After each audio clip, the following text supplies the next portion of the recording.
Alright, so in today's video we're going to be installing a drive shaft loop in my Foxbody. Let's get right to it. So the reason I'm going to be doing this is because it's obviously have a tube front in it, so I plan to run quite quick. I plan for 700 wheel horsepower or so. I mean, between 5 and 8 I'll be happy. Car will be pretty light anyways.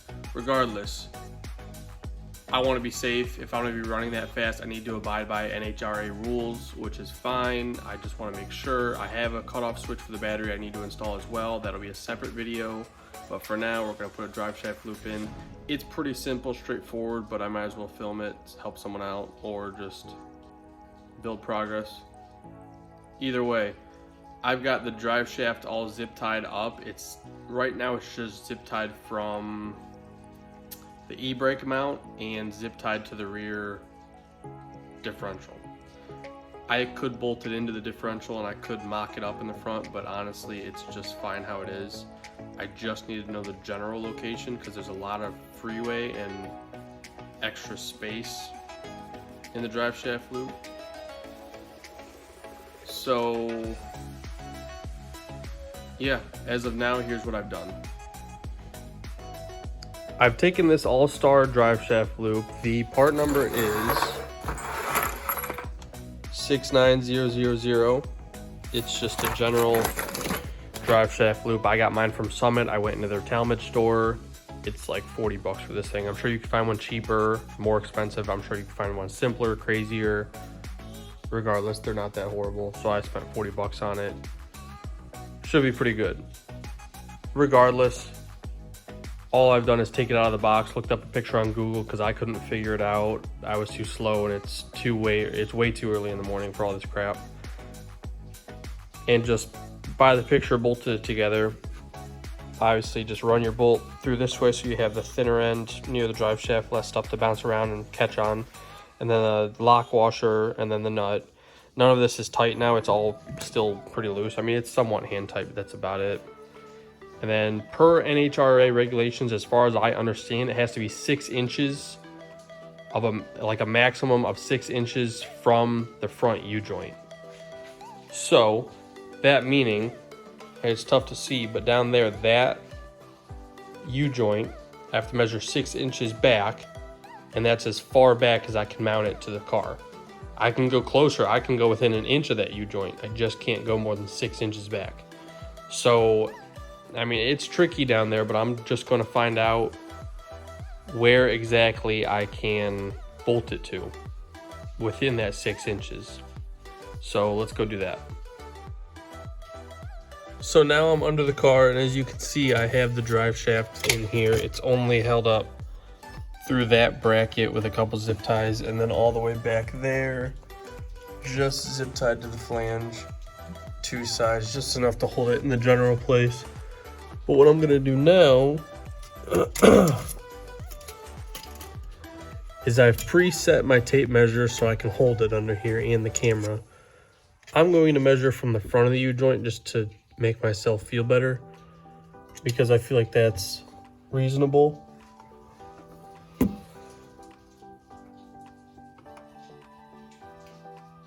Because if I measure from the front of this U-joint and I go 6 inches, then definitely if they're considering center or back of the U-joint 6 inches, then I'll be within spec, and I'd rather be within spec than just barely out of it, especially when I have to drill into the car. So I'm saying 6 inches is about, you know, here. Because if I'm measuring front, center would be about here, which means, yeah, the max I can go is here. So I'm thinking I'm just gonna mark it and try and go right here on this flat face because I need a flat face on both sides, and that would be the only one, even though this one's caved in for some ungodly reason. So what I'll do then is off camera, because I only have one hand right now, I'm gonna slide the whole bracket I have over this and kind of mock it up, and I did bring a Sharpie down so I can mark it somewhat to drill holes. So I'm gonna go do that, slide it over, and I'll be right back.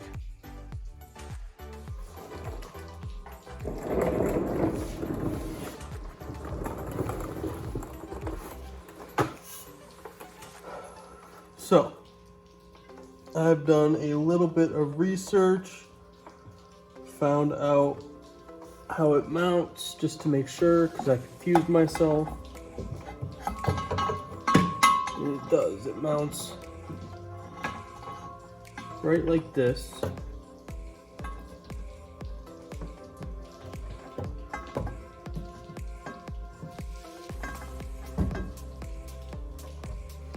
It does hit my trans tunnel,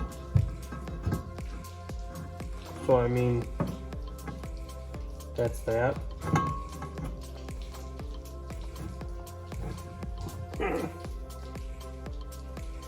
And my fuel line. So what I'm gonna do now is go grab a socket, take that off, and lower the car right quick.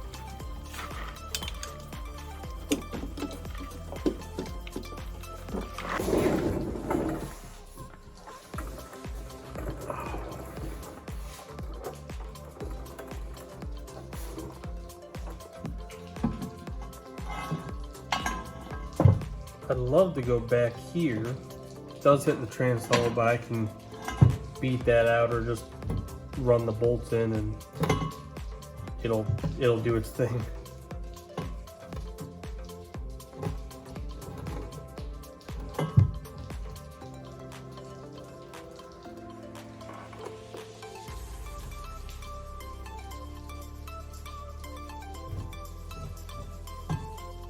Make sure right there will work. No, it's 6 inches.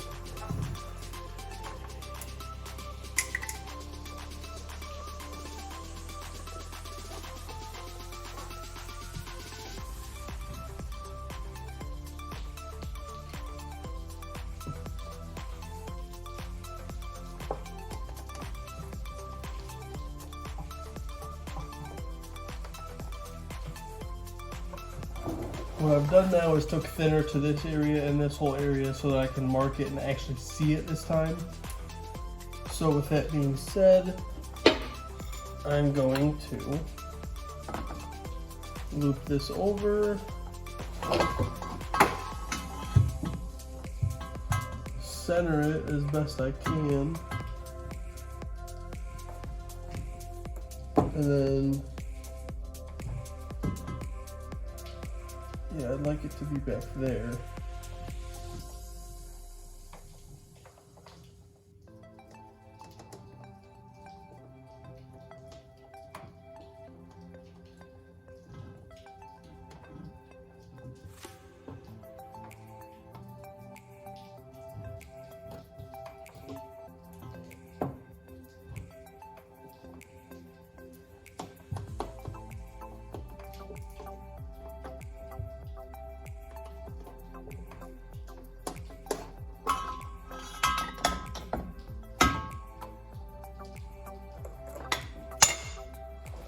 Holes didn't mark the greatest, but I can redo it. This Sharpie is getting old.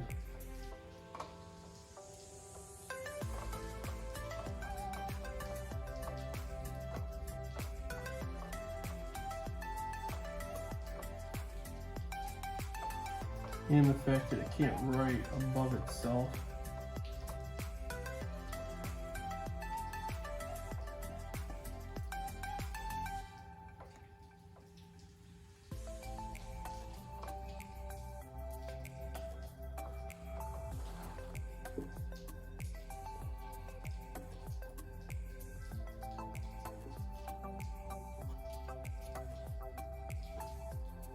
So that's what we're gonna do. And then now I'll get the drill and drill these holes out.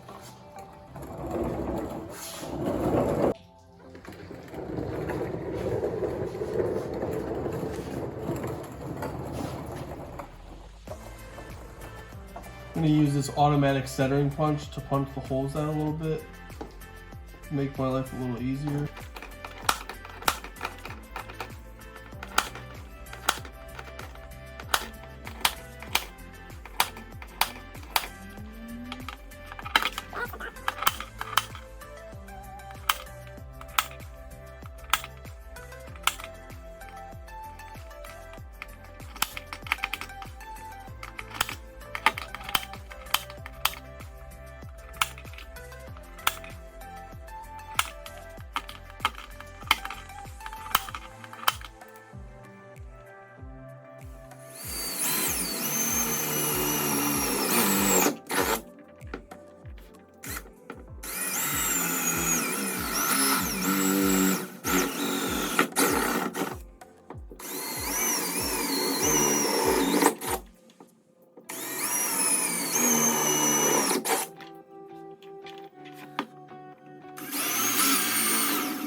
Alright, well, now I've got these bolts hanging down, I am able to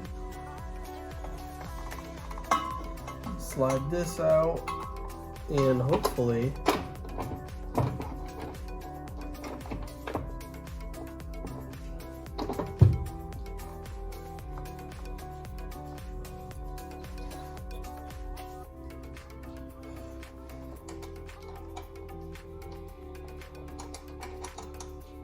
put some nuts on, test fit it all, get it fitting good.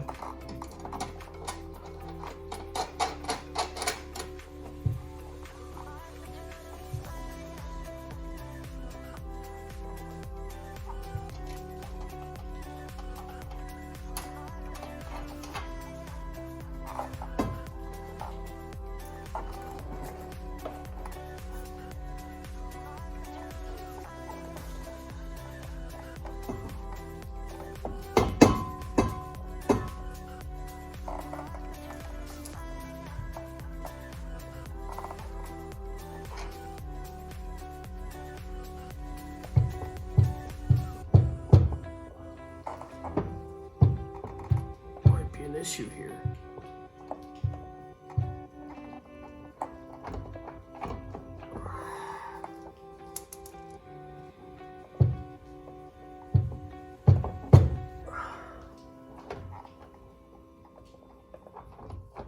Yep.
So what I've been doing under here is I'm taking the upper part of the loop and I'm moving it down to the second hole because it was hitting the tunnel like I mentioned earlier, and I didn't really grasp the concept that it was adjustable until just now. So I'm moving it, and then after that I'm going to move this lower one down to the lowest hole, therefore it'll have room for clearancing.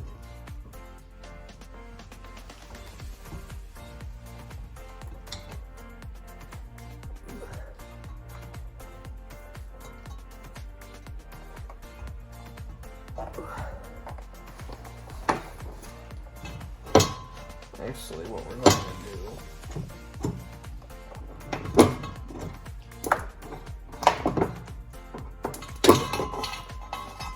is just take it off. So since I've taken it out of the car, I have moved this upper bracket to the very top hole, not the very top hole. I moved it down a hole, that's right. I moved that bracket down a hole, and then I moved the lower bracket down a hole.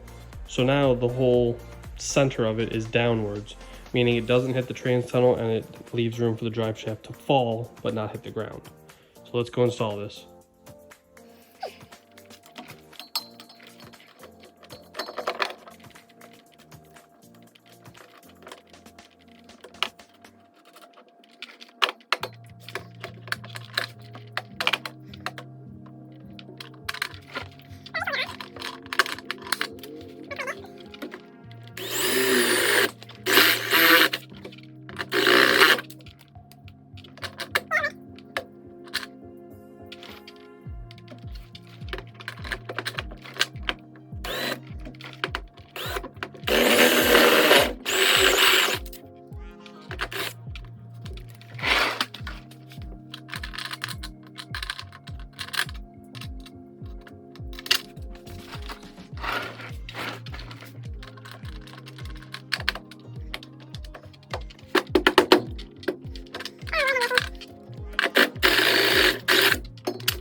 So the point we're at is I drilled this hole and this hole and this hole and this hole too far this way. I needed them to go this way, but since I'm only using this hole and this hole, yeah, see, the Sharpie didn't work.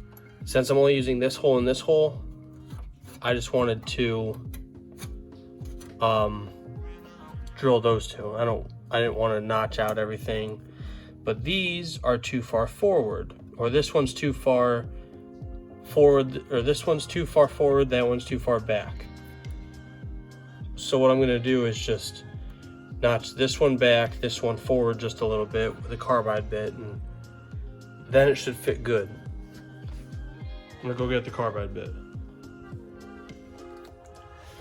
All right, so now what I'm gonna do, now that I've drilled all my holes and made sure everything was good, right over there, I'm going to take some of this Eastwood rubberized undercoating, and I'm just gonna spray that right on that area where all the bare metal is, maybe even a little bit around it. Same far as this side that you can't see, I'm gonna do both of those, and then we're gonna let that dry for about 10 minutes or so, and put the drive shaft loop in for good. Let's go do that.